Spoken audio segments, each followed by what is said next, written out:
Françaises, Français, chers compatriotes, l'année 2019 se termine et elle a été éprouvante. Éprouvante à bien des égards, et particulièrement par la fin d'année et le conflit social que nous avons vécu.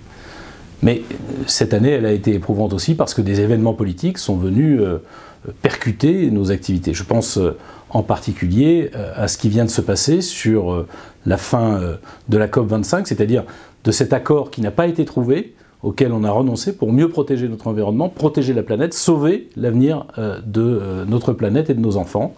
Je pense évidemment aux élections en Grande-Bretagne qui ont confirmé le Brexit et qui va conduire à la fois l'Union européenne dans une situation difficile et le Royaume-Uni lui-même sans doute devant des difficultés qu'il ne mesure pas.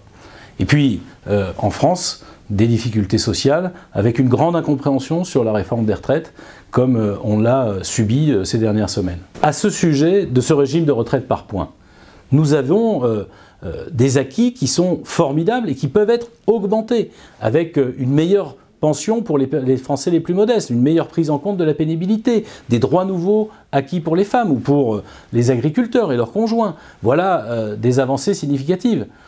Et je ne comprends pas le gouvernement qui s'accroche à la retraite, à l'âge pivot de retraite, qui n'est pas un bon système et qui est un autre sujet. Nous devons conserver la retraite par points, l'âge pivot, l'équilibre des régimes de retraite est un autre sujet dont nous devons débattre dans un second temps.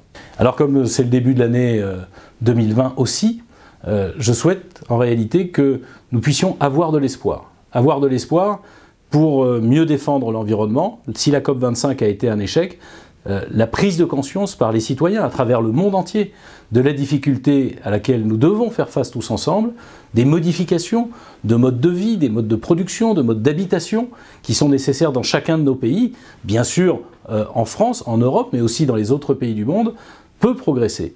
C'est cette nouvelle génération, c'est cette prise de conscience qui doit nous permettre de prendre les décisions les plus importantes, mais surtout les plus visionnaires, celles qui doivent jouer sur le temps long, sur le long terme.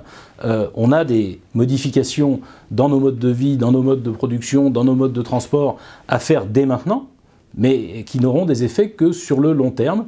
Il faut retrouver cette capacité à de la prospective, c'est-à-dire à regarder ce qui va se passer demain et après-demain, plutôt que d'essayer de tout sacrifier au plaisir de l'instant. Sur l'Europe, je souhaite aussi une Europe plus stratège et moins naïve. Je suis au regret de voir l'Union européenne incapable de définir des politiques industrielles communes qui nous permettent de ne pas dépendre demain des États-Unis, de la Chine, de l'Inde et d'autres puissances. Je suis consterné de voir que l'accord qui a été conclu sur le Brexit entre les pays européens et le Royaume-Uni fait de nous, une fois de plus, les grands naïfs, avec une frontière qui risque d'être poreuse, et l'Irlande du Nord qui risque en réalité d'être un porte-avions américain et chinois pour faire rentrer sur le territoire européen, en fraude qui ne sera pas contrôlée, des produits dont nous ne voulons pas, ou des produits qui feront du dumping social, de la concurrence déloyale. L'Europe doit se ressaisir et j'espère que le Parlement européen saura dire non à un accord qui est un mauvais accord. Elle doit aussi devenir plus stratège, c'est-à-dire faire en sorte qu'elle affirme nos souverainetés, notre puissance. Nous avons une vraie puissance dont nous ne nous servons pas. Par exemple, pour avoir une monnaie qui soit une monnaie d'échange internationale et ne plus dépendre du dollar et des décisions de M. Trump ou de tout président des États-Unis qui se présentera. Par exemple, en étant capable de construire une meilleure défense européenne, parce que les menaces sont nombreuses. Elles le sont à l'Est, avec une Russie de plus en plus agressive, mais elles le sont aussi au Sud, avec les terrorismes qui se développent et qui ne visent en réalité qu'à attaquer notre continent. Nous devons avoir une vision plus stratège quand on voit le retard pris par l'Union européenne en matière d'intelligence artificielle, de collecte des données, qui sont le nouveau pétrole, la nouvelle source de richesse des années à venir. Et que malheureusement, nous ne nous sommes pas mis en situation de développer, d'exploiter. Résultat, nous sommes d'ores et déjà décrochés par la Chine, par les États-Unis, et c'est eux qui vont nous imposer la façon dont nos données seront traitées, la façon dont ils feront de l'argent avec, ce qui pourtant nous appartient. Et là encore, on est face à un renoncement. J'espère que l'année 2020 sera une année où les dirigeants européens, où le Parlement européen se ressaisira.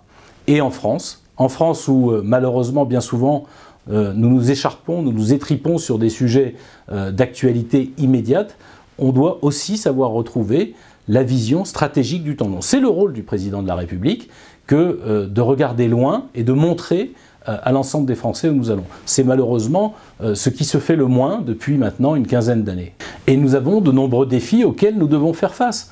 Par exemple, une révolution dans l'éducation qui doit tenir compte d'un monde où l'économie va fonctionner à partir de la numérisation, de la robotisation, et où malheureusement on apprend encore d'anciennes professions dont beaucoup vont disparaître. On a besoin de remettre à plat notre façon d'enseigner et les objectifs d'enseignement pour adapter nos enfants, adapter nos jeunes au monde dans lequel ils seront demain et non pas à celui dans lequel ont vécu leurs parents. On a besoin de progresser dans le domaine de l'environnement de façon beaucoup plus volontariste qu'on ne le fait aujourd'hui, pour réduire nos déchets, pour réduire nos consommations de chauffage, pour améliorer des modes de déplacement qui soient plus doux, pour faire en sorte qu'on ait par exemple une grande filière de production d'hydrogène qui permette que les voitures roulent sans polluer et en plus sans dépendre des pays producteurs de pétrole, c'est-à-dire en garantissant pour nous un meilleur pouvoir d'achat, un meilleur environnement et une meilleure indépendance. Nous avons devant nous des défis sociaux très importants à prendre en compte. Voilà 15 ans qu'on parle de la situation des personnes qui finissent leur vie en situation de dépendance et qu'on sait que c'est mal pris en charge et que les plus pauvres finissent leur vie dans de très mauvaises conditions. 15 ans pendant lesquels on a parlé sans rien faire.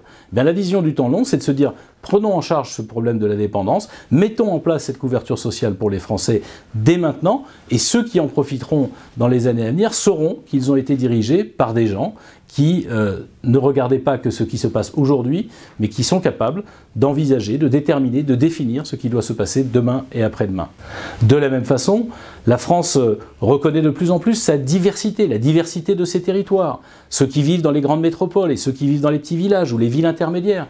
Et on doit pouvoir avoir un grand acte de décentralisation, j'espère qu'il viendra en 2020, pour permettre justement aux élus locaux, ceux que vous allez choisir à l'occasion des élections municipales, de s'adapter et d'adapter les modes de fonctionnement à leur territoire. On doit leur confier la possibilité d'arranger les normes, d'arranger un certain nombre de règles, y compris parfois de lois, d'avoir des choix qui permettent d'être adaptés selon qu'on est frontalier ou qu'on vit en plein centre de la France, selon qu'on est dans une grande zone urbaine ou qu'on est dans un petit village. Bref, avoir une loi qui soit moins uniforme et pour laquelle les élus locaux aient le pouvoir d'adapter la loi à leur situation réelle, c'est en réalité permettre de coller au plus près de ce que vous vivez, chacun et chacune d'entre vous, dans vos territoires.